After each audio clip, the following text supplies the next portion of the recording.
గడిచిన 3.5 నెలలుగా మూటం ఆషాఢ మాసం కావటం వలన ఎటువంటి శుభకార్యాలు లేక వేలవేలబోయిన కళ్యాణ మండపాలు నేటితో శ్రావణ మాసం మొదలు కావటంతో ఈ నెల 7 నుండి 28 వరకు దివ్యమైన ముహూర్తాలు ఉండటంతో ఇప్పుడు కలకలలాడనున్న కళ్యాణ మండపాలు వివాహ శుభకార్యాలతో పాటు నూతన గృహ ప్రవేశాలు గుణార్థాలు ఓపెనింగ్లతో ఈ ఆగస్టు నెల సందడిగా మారనుంది.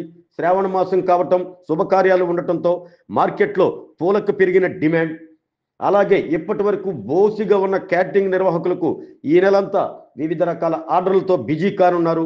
శ్రావణ మాస శుభముహూర్తాలతో ఎంతో మందికి జీవనోపాధి.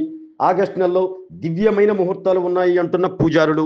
మహాగణపతయే నమః, మహాసరస్వత్యై నమః, శ్రీ గురుభ్యో నమః. హరి ఓం. i9 ప్రేక్షకులకి శ్రావణమాస శుభాకాంక్షలు. ఈ రోజు నుండి శ్రావణ మాసం ఆరంభమైంది. గత 3.5 నెలల నుంచి మూఢమి ఆషాఢ మాసం. ఈ కారణాల వల్ల ముహూర్తాలు లేవు. రేపటి నుండి అనగా 7/8/2024 నుండి 28/8/2024 వరకు శ్రావణ మాసంలో విశేషమైన ముహూర్తములు కలవు.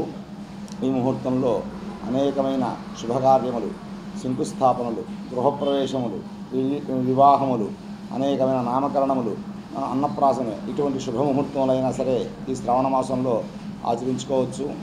ఈ రోజు నుండి విశేషమైన 9వ తారీఖు, 11వ తారీఖు, 17, 18, 22, 23, 28లో విశేషమైన ముహూర్తాలు కలవు. ఆ రోజుల్లో ఒక మూర పూలు కొనాలన్నా కూడా విశేషమైన రేటు ఉంటుంది. అంటే ముహూర్తాలు విలువ ఎక్కడుందంటే మనం పూల రేటుని బట్టి కూడా తెలుసుకోవచ్చు. ఈ శ్రావణ మాసంలోనే పూల రేట్లు ఎక్కువ. ఆ రోజుల్లో విరివిగా ఎక్కువ ఆర్డర్లు ఉండడం వల్ల ఎక్కువ ఉంటాయి. అంటే అటువంటి ముహూర్తాలు ఆ రోజుల్లో కలవు. ఎవరైనా సరే ఈ యొక్క ముహూర్తాలను ఉపయోగించుకొని వాళ్ళ శుభకార్యాలను ఆచరించి స్వామివారి యొక్క అలివేలు మంగా సమేత వెంకటేశ్వర స్వామికి యొక్క కృపకు పొందవలసిందిగా మనవి చేస్తున్నాం. చాలా ఇంకేమైనా మాట్లాడారు.